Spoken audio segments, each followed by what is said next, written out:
Welcome to Center for Spiritual Living in Portland, Oregon. Listen past the end of to find out more about our spiritual center and ways that you may collaborate with us. Happy Sunday, everyone. So glad to be here. So I think I have a treat for you this month. Ernest Holmes, the founder of Science of Mind, put out, if you will, a list of spiritual principles. And there's one that we've been neglecting. There's one of the spiritual principles that he clearly talks about in the Science of Mind textbook and so on, that we seldom take head on. And so this month, we're going to be working on the spiritual principle of focus. And so let me quickly just get you up to date in case this isn't one that you're have maybe even heard of before. I'm reading right out of the Science of Mind textbook. He says, we should understand the true meaning of concentration. So many different ideas have been put forward that need a great deal of confusing results.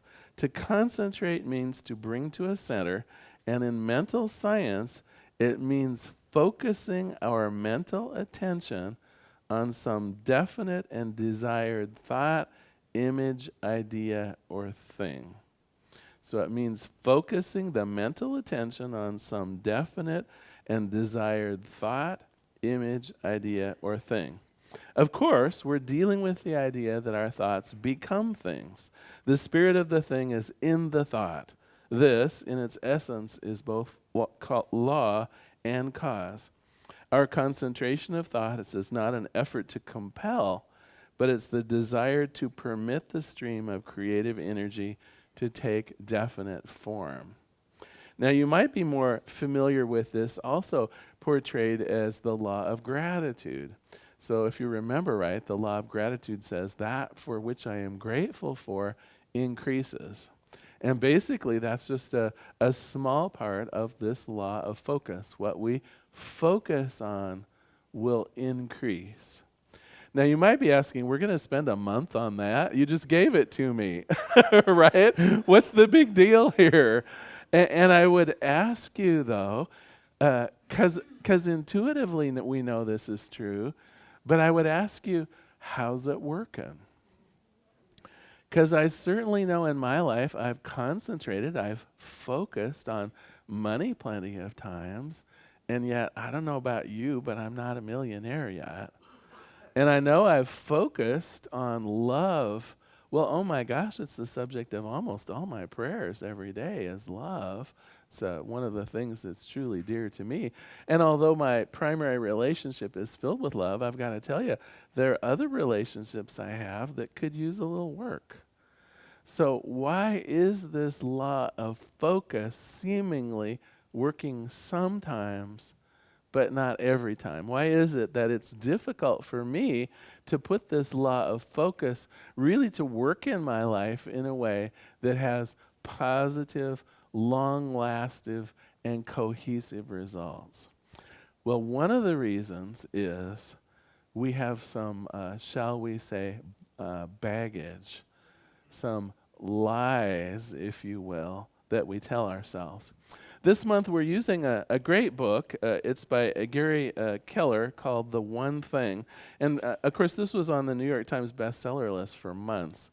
But in the business section, and so you might say, well, why are we using essentially like a book for MBAs or people wanting success in business? Well, we're using it because it absolutely gives you the best and most foremost application of this law of focus. And today we're going to talk about some of the things out of the book that keep us from using the law of focus. And so, of course, I think I should start with a joke. If our subject today are these great lies that keep us from using the law of focus, here's a joke that goes with it. So Jim had an awful day fishing on the lake, sitting in the blazing sun all day without catching a single one. On his way home, he stopped at the supermarket and ordered 4 catfish. He told the fish salesman, pick 4 large ones and just toss them to me, would you? Why do you want me to toss them to you? Well, because I want to tell my wife that I caught them. He says, well, okay, but I really suggest not the catfish, but the trout. Well, why the trout? Well, because your wife came in today earlier and said if you should be here, she'd rather have trout for dinner.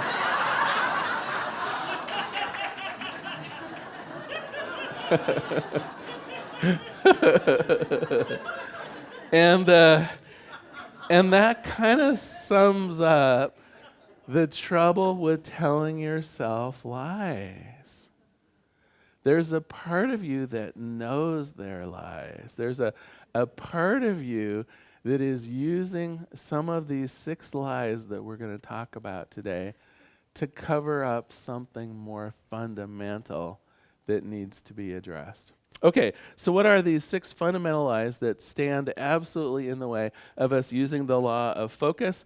First, I think the best way to explain this one is, who here has had a job where you have an inbox or an in-basket that someone drops off work to you in? Has anyone had one of those kind of administrative assistant jobs or jobs where you have an in-basket or an inbox? Well, when I first started with the telephone company, I was a stenographer. And so every day, my boss actually was set up that the boss was doling out the work. And sure enough, she'd walk by and put something in my in-basket. And generally, it's 4 or 5 pieces of paper. And then every now and then, she'd come in like this.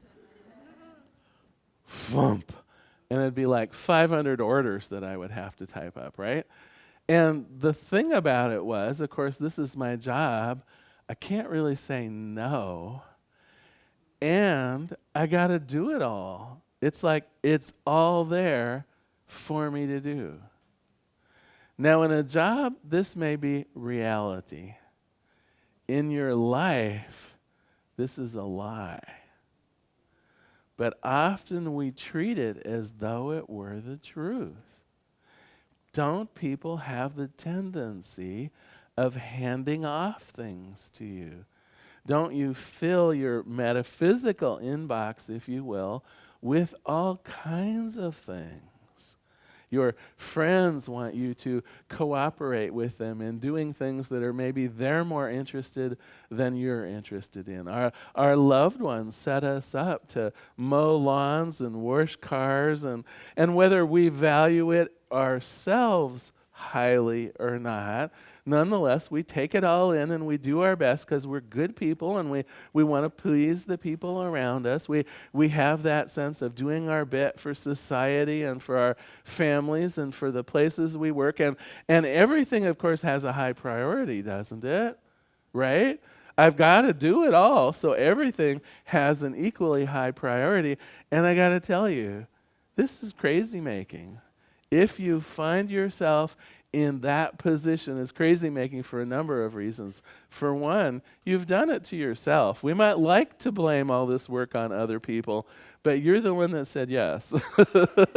You're the one that allowed that to come into your inbox, whether you thought it was a good idea or not. You were the one that picked it up. And it's also crazy making because the chances of you being able to do it all with any level of quality or any level of just heartfelt joy is close to 0. And so the first lie is you have to do all that stuff. The first of the great lies is that everything that is handed to you must be done and must be done well. If we want to make true progress in the world, we need to be in charge of those in-baskets. We need to be the ones that says, this just isn't reasonable. It's not one of my priorities. It's a good thing, don't get me wrong. It's a lovely thing, but it's not my thing. I'll even help you find someone else to work on this with you if you like, or I'll point out courses you can take so you can learn to do it yourself. But the truth is, I'm not going to take this on. My plate is full. And for the stuff that I actually have on my plate, the other piece of it is I can renegotiate that. I have the power of saying, 2 years ago I said I would do this, and look at what I've accomplished so far. I think it's time to renegotiate this, right? If I ever get to it, it's probably going to be a mess. So maybe we need to renegotiate this. The second lie that we tell ourselves, and it actually is a bit related to the first one, we believe that multitasking works and is possible. Now, for those of you who have modern computers, you know that they have more than one core processor in them. Modern computers can actually do more than one conscious thing at a time. We, however, are limited to only one conscious processor. Now, the unconscious part of ourselves will keep our heart beating and our blood pressure regulated and all that kind of good stuff. Luckily, I don't have to think about, wait a minute, I need to raise my heart rate a little bit, right? I mean, luckily, I don't have to think about that. But the things that go on in our conscious brain, the decision-making and creative parts of ourselves, only one thing at a time. And scientists have shown that every time we do context switching, every time we switch from one focus to another, we lose about 5 minutes. The other thing that we do is we get less able to do it well every time we do a context switch. Now think about this for a minute. It means that, let's say you're just reading a book, right? And the phone rings. So context switch. You've switched over. It takes about 5 minutes to really get involved in what's going on the phone. Oh, I'm supposed to pick up groceries tonight and whatever, and yeah, I'll make a mental note of that. You just lost about 5 minutes. You hang up the phone. You go back to reading your book. Oh, wait a minute. Where was I? I better go back like the previous, I think it was here, right? You've just lost 10 minutes. Because of one phone call. And the studies have also shown that because of the context switching, we're actually less apt to remember the details that are important. It's like what was right in the foremost of our brain has been sent a little further back, and we're apt to get some of the important information wrong. So for those of you where context switching is part of your everyday life and your job, oh my gosh, I have bad news for you. It's probably super frustrating. Like I'm telling you something new, I know. But for those of you who really have to context switch a lot, you are much less likely to be successful in your jobs than people who don't have to do it that much. You're much more likely to have quality problems with what you're trying to produce. And it's apt to be crazy making. Back to that idea of your job, your life will just start seeming overwhelming because you're losing a lot of the activity that normally would be there if you just did one thing at a time. Now, I know it's impossible to do our whole life one thing at a time, but if you can minimize those context switches, your life will seem so much more easy. The third lie that we tell ourselves is that if only I had some extra discipline, things will go better. And by discipline, I mean that kind of mental muscle of just stick-to-itiveness and, I'll just get her done. I'll just channel my inner resources and complete that. Well, if you have that feeling, first of all, I would suggest you're having to find that discipline because you're doing something that maybe you shouldn't even be doing to begin with.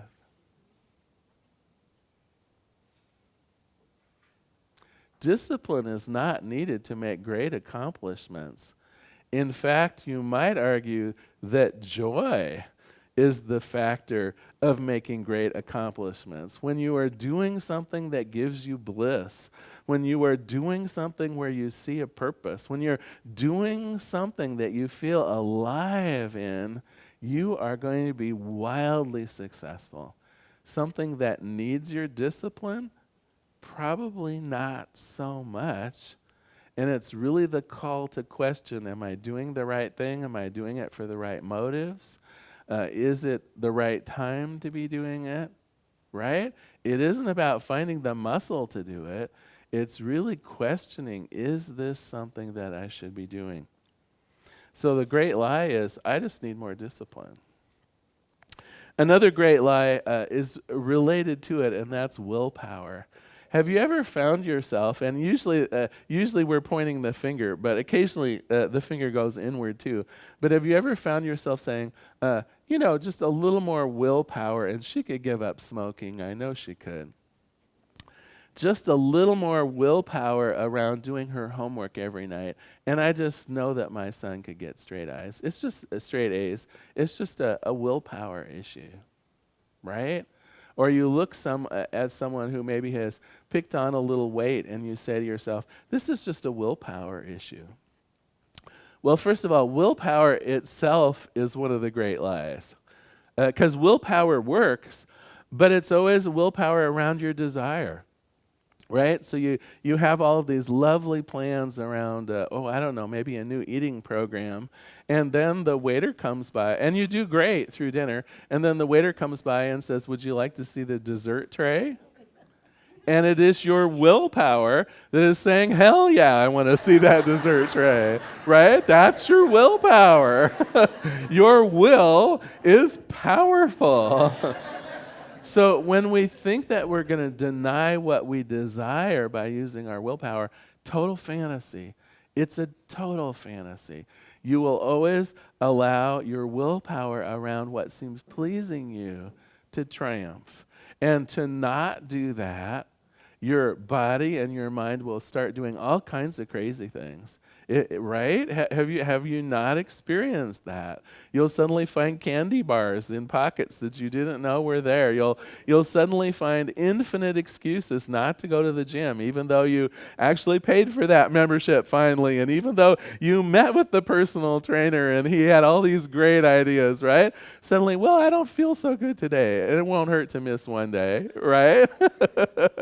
Or, oh my gosh, I hear they cleaned out the swimming pool, and I don't want that extra chlorine. I'll just wait a couple days till it's dissipated a little bit, right? It's not about willpower, and it's not about discipline. It's about what we're doing. Is it the right thing that we're doing? All right, two more of the things that stand in our way. And this one might be controversial. I'm expecting a couple of you to come up after the service and say, Larry, we need to talk about this idea of balance. Because I hear people say, well, really what I need to do is put my life in balance. First of all, I want to ask you, so tell me more about it. What the heck is a life in balance? Is it 50% of the time living in joy and 50% of the time living in pain? Is it 70% of the time at work and 30% of the time on vacation? Exactly what's the recipe for this balance thing? What are you balancing? Again, I don't think that it's actually balance that you want. I think it is a meaningful life.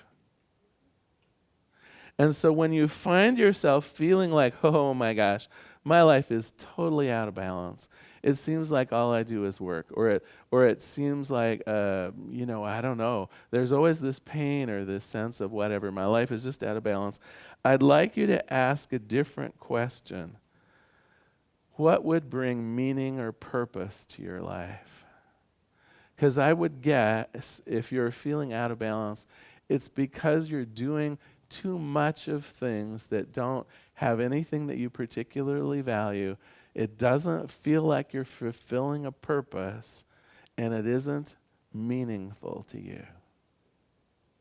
That is typically what will cause you to feel out of balance. So it's more than just some magic of taking a week off because you come back from vacation and there are those same situations again, right? You'll feel happy for a week while you're on vacation, but you haven't really changed the things that are causing this appropriate sense of not being who you ought to be. The last thing, and this one maybe is more obvious, but another lie that we tell ourselves is that small is better.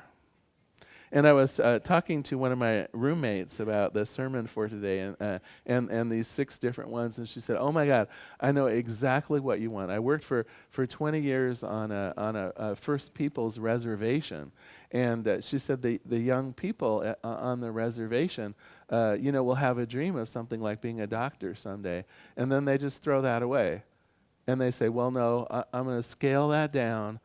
I'm going to get the training to be a CNA, a certified nurse's assistant. And then maybe someday, after a lot of experience, maybe then I'll become an RN. And I doubt it's going to happen, but maybe. I mean, it's possible. Someone like me, after that, if somehow I get rich and can go to medical school, then I would be a doctor. Do you see how purposefully we have scaled our dream down? And I get it. I get that we like to be able to know exactly what the next step is. I can see that a young person would say, I can sign up for this class and I can become a CNA. It's right here in the community college bulletin, CNA training. It's Thursdays at 1 o'clock. It costs $500. I can sign up for that. I have no idea how to become a doctor. That seems so far out of touch for me. I'm here to tell you, God doesn't recognize the size of your dreams. God can as easily provide you with whatever is necessary to become a doctor as God can provide you with what is necessary to become a certified nurse's assistant. God does not care. This is the God that created the heavens and the earth. This is the God that moves up mountains and creates the hurricanes we're seeing on the East Coast right now, right? Big things are no sweat to what Spirit can do. And so when we limit our dreams, when we pull them back, when something small becomes the focus of our dream and our intent, it is unlikely that we will move beyond that. So those are the things that are standing in our way, and I want to go over them really quickly again. The first one, that we just take what's given us, that ever-flowing in-basket situation, that multitasking is doable, that all I need is either discipline or willpower to muscle my way through something. The fact that I want a balanced life rather than a life that has meaning. And that the good always is small. That if I keep my dreams small, I'll be able to enact them. These, my friends, are the reason that I'm not a millionaire already. These are the reasons that my dreams of having 100% loving relationships have not come to fruition. And I would suggest to all of you, if there is anything on your kind of metaphysical plate of your dreams or your ambitions or your intentions, whether it lay along the lines of business, which is covered super well in this book, or whether it's along the lines of relationships or abundance in general, or some of the dreams that you've had about being an author or a famous musician, or like you name it, my guess is that one of these 6 lies, and probably more than one, because I had to do a little bit of an inventory, and I found 3 in there that are pretty active in me, including the first one. Here's yet one more thing in your in-basket. I went, oh, shoot. Oh, holy shoot. There am I. There I am. So this is what we're going to be working on this month. There's a good news and a bad news story about this month. You just got all the bad news. So moving forward, it's going to be can do. And starting next week, we're really going to dig into this spiritual law of focus. But I want you to consider these things that can stand in the way of it. Because you'll run across a case where you'll say, I'm really focused on this, and yet it's not doing what Larry promised would happen. And then it'll be time to see, are one of these 6 things really standing in my way? Well, I'm going to close today with a quote from the book and a prayer. You have only so much time and energy. So when you spread yourself out, you also spread yourself thin. You want your achievements to add up, but this actually takes subtraction and not addition. Narrowing your focus is a simple approach to extraordinary results, and it works. It works all the time. It works anywhere. It works on anything. gosh, it's almost like a spiritual principle, isn't it? Why? Because it has only one purpose, to ultimately get you to the point. When you focus as much as possible, you'll be staring at the one thing, and that's the point. Let us pray. There is one power, one presence, one life, one goodness, one joy, one peace, one love. There is only this one thing. In its infinite abundance, only God, only Spirit. And I know that means me. I know that I'm part of the consciousness of Spirit. And I have the keys to that kingdom. God's love is mine. God's abundance is mine. God's joy and peace and love, all of it, truly mine to have and to share and to explore. And what I know is, as I begin focusing my desires more narrowly, as I begin picking and choosing the things that I actively spend my time and attention on, it's ever easier for God to reciprocate with that focus, bringing into view, bringing into manifestation that which I truly enjoy, that which I truly believe, that which I truly value. And so as I bring focus, God brings focus. And as it is true for me, I know without question that it's true for everyone, that each of us has the ability to unburden our lives from the things that we are not meant to do and bring our focus on the few key things that will change our world radically. And so for this, I give great thanks. I let it be. And together we say, and so it is. Thank you for being here today. So glad you were here.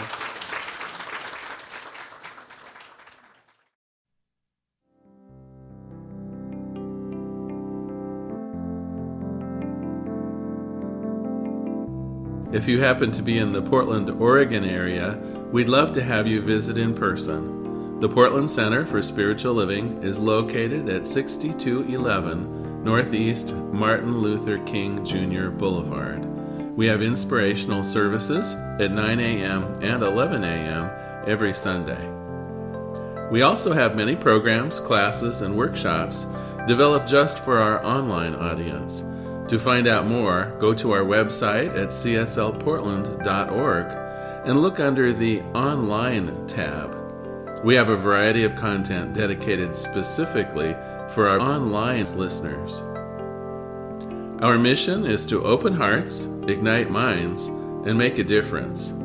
If you'd like to support our center, you can donate online at cslportland.org/donate. Our website is also the place to learn more about what's going on at the center or to contact us. Allow us to become part of your extended spiritual community. Wherever you are on your spiritual journey, you are most welcome at the Center for Spiritual Living.